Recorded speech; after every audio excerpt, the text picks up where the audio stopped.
I want you to picture a specific kind of nightmare. You've just spent, say, 3 weeks on a proposal. The strategy is bulletproof, the data is beautiful, and you're asking for a significant budget, or maybe you're pitching a massive change to the CEO. You hit send, you feel good, and then, I don't know, 30 seconds later, you open the sent folder just to admire your work. And there it is. The glitch. The glitch. In the very first paragraph, a verb that just, it doesn't sit right. It's missing a letter. It sounds clunky.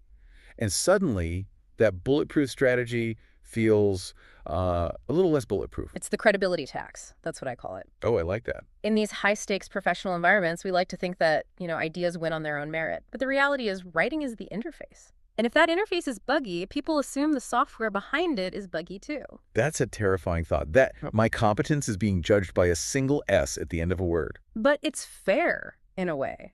Because writing isn't just art, it's architecture. And that's really the theme we're digging into today.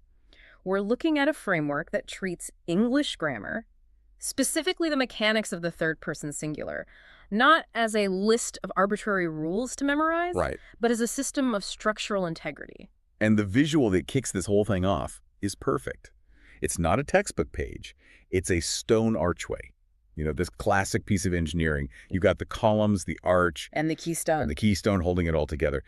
But there's a problem with this specific arch. There is. There's a fracture visible right at the top. And that crack, that represents the failure of the third-person singular. When that conjugation is weak, the whole sentence, the whole argument threatens to collapse. So our mission today is to figure out how to patch that crack. It is. We need to master the mechanics so that the structure holds up under the weight of your ideas. I really like framing it as structural integrity instead of grammar. Grammar feels like something I got a C on in middle school. Structural integrity feels like something I need to keep my job. Exactly. It changes the stakes. So if we're treating sentences like machines or buildings, we need to understand the parts. And the guide moves us from the archway to this idea of the engine of communication. We're looking at gears now.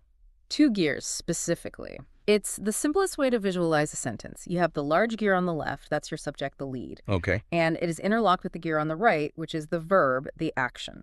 It's defined here as lexical units that provide kinetic energy, which is a bit of a fancy way of saying they make things move. But kinetic energy is exactly the right term. Verbs aren't decoration. They denote specific physical or mental activities. Right. So if the lead gear spins, the action gear has to spin with it. That's the strategic synergy. And that's where the friction happens. I mean, if the teeth on those gears don't mesh perfectly. The machine just grinds to a halt. The energy doesn't transfer. And in a reader's mind, that friction registers as confusion or, even worse, incompetence. The alignment has to be precise. The problem is, English alignment feels messy sometimes. I feel like I rely on what sounds right, and, well, sometimes my ear is just wrong. Right. But there's a chart here, the binary rule of agreement, that tries to strip all that guesswork away. It turns it into a decision tree. It's a split in the road, path A and path B. It's remarkably binary. Okay, let's walk through path A. This is one that goes up. Path A is the non-singular or personal route. This covers your I, you, they, or any plural group.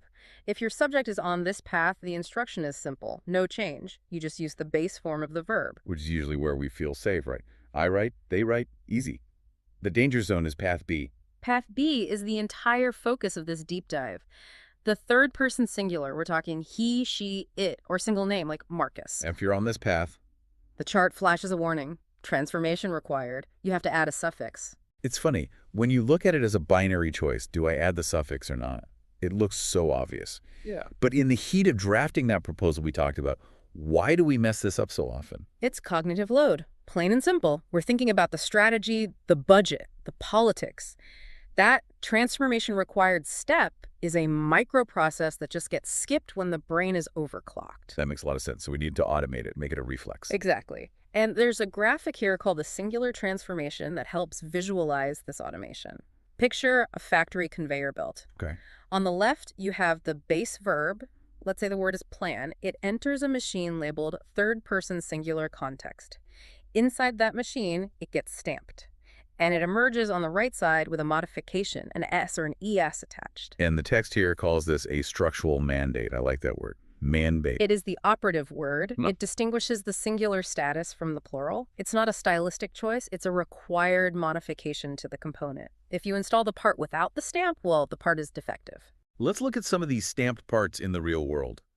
The section on subject-verb compatibility does a great job of showing how this toggles back and forth. It's a great comparison because it really shows the math. Look at the first one, Marcus. One person, singular. Marcus plants a garden. We have this stamp, the "es." Now look what happens when we just add one more person. Marcus and Elena. Marcus and Elena plant a garden. The "es" vanishes. This is what trips people up. In our heads, Marcus and Elena is a bigger concept. It's two people, so we feel like the verb should get bigger too. But the rule's the opposite. One person, Marcus, gets the extra letter. Two people, Marcus and Elena, strip the letter away. That is actually a really helpful way to think about it.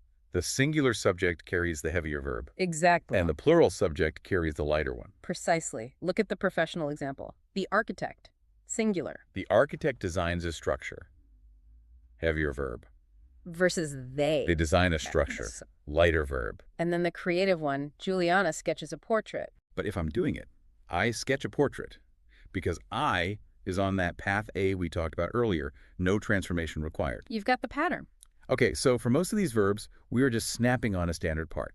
The standard assembly is just adding the letter "es." That's the default setting. The athlete leaps. Leap plus es. The artist paints. Paint plus es. The generator hums. Hum plus is. It doesn't matter if it's a person jumping or a machine vibrating. If it's singular, you bolt on that S. That is the standard structural addition. But this is English. So nothing is ever 100% standard. We have to talk about the exceptions, the special handling section. Right. The S suffix. This is where the engineering gets a little more precise. There are specific triggers, terminal letters on the verb that demand a different fitting. And the guide lists 3 of them. O, she, and she. Correct. Let's take the verb reach. It ends in she. Now, if you just put an S after she, it looks weird and it sounds even worse. So the machine stamps it with S. Reaches. Then we have wash. It ends in she. Becomes washes. And echo. Ends in O. Becomes echoes. Okay, I have to ask. Is this just arbitrary? Did someone hundreds of years ago just decide, you know what, I like the letter E here? Or is there a real reason? Oh, there's a reason, and it's pure functionality. The next section on the phonetic logic explains this beautifully.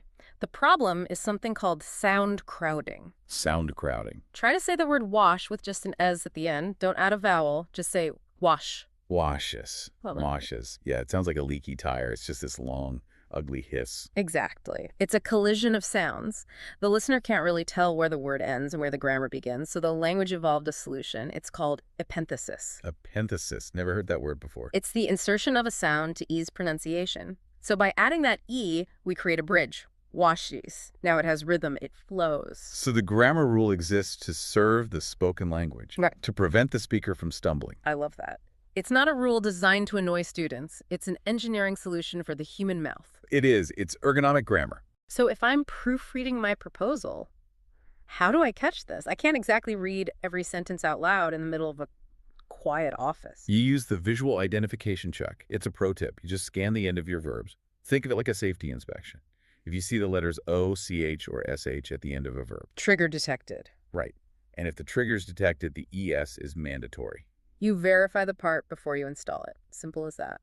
We've talked a lot about people, architects, athletes, Marcus and Elena. But in so much of our writing, especially business writing, we write about things. Systems, software, market trends. Does the machine care if the subject is alive? Not at all. The section on universal mechanics makes this completely clear. The conjugation rules are totally agnostic. Okay, let's run through the examples. A hawk circles the field. That's an animal. Singular subject, singular verb, circles. Works perfectly. The curtain drops.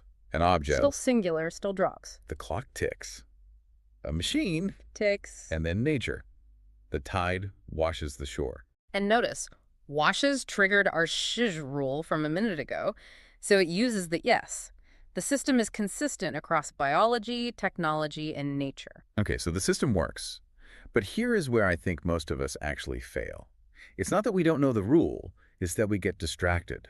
There's this visual of a bridge. It's called maintaining the bond in complex sentences. This is the danger zone for sophisticated writers. You have the subject on the left, the verb on the right, and the structural bond connecting them. But then you hang something heavy in the middle. A modifier. Words like often, sometimes, rarely. Exactly. These words about time or frequency, they sit right there on the bridge, physically separating the subject from the verb. And that distance is what kills us. It creates a cognitive gap. Your brain sees the word often sitting right next to the verb, and it completely forgets about the subject way back at the beginning of the sentence. Let's look at the example. The director often organizes the files. Now, if you remove often, you would never get this wrong. The director organizes, but put often in there. The director often organize. It's so easy to slip and leave off that S. Because often ends in an N. It feels closed. You feel like you're done. You have to ignore the middle word. You have to maintain that bond. Look at the next one. A technician sometimes goes to the remote site. Now, sometimes ends in an S. That's even more confusing. It is. Your ear hears the S and sometimes and thinks, okay, we've got an S, we're good. But you aren't. The verb needs its own stamp.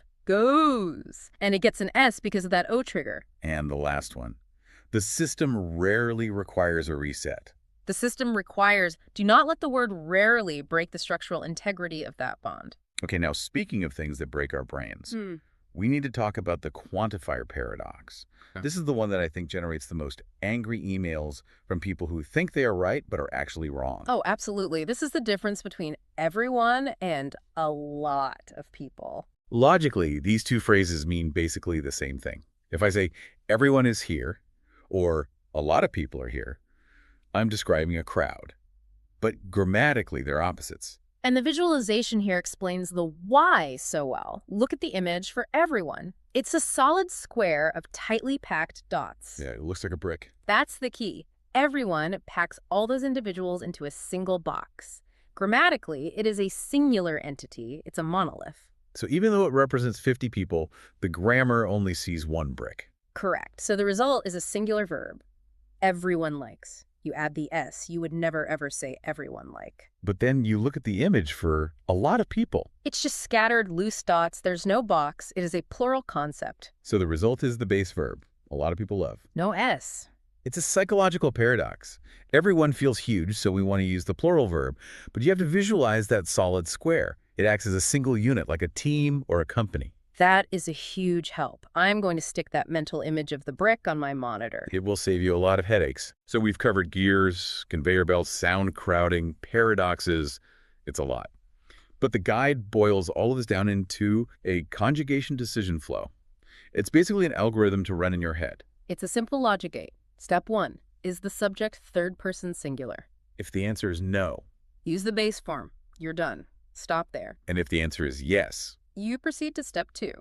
Does the verb end in OCH or SH? if no, Add S. and if, Yes. add is. It really is that systematic. It removes the feeling from grammar and just replaces it with cold, hard logic. That is the goal.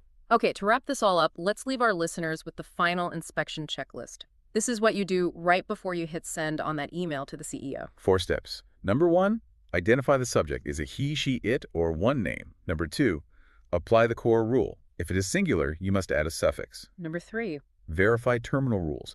Do a quick scan for O, CH, or SH. If you see them, you have to use is. And number 4. Check your quantifiers. Just remember the paradox. Everyone is a singular block. A lot of is a plural scatter. We're back at the final image now, the stone archway. And I notice the crack is gone. Structural integrity. That's the promise. Correct conjugation provides the internal logic necessary for clear, authoritative communication. It all goes back to that credibility tax we talked about at the very beginning. Yeah. If the structure holds, the argument holds. Absolutely. When you build with precision, people trust the building. And in this case, the building is your reputation. Build with precision. I think that's the message to take into the rest of the workday. Happy building. Thanks for listening to this deep dive. We'll catch you on the next one.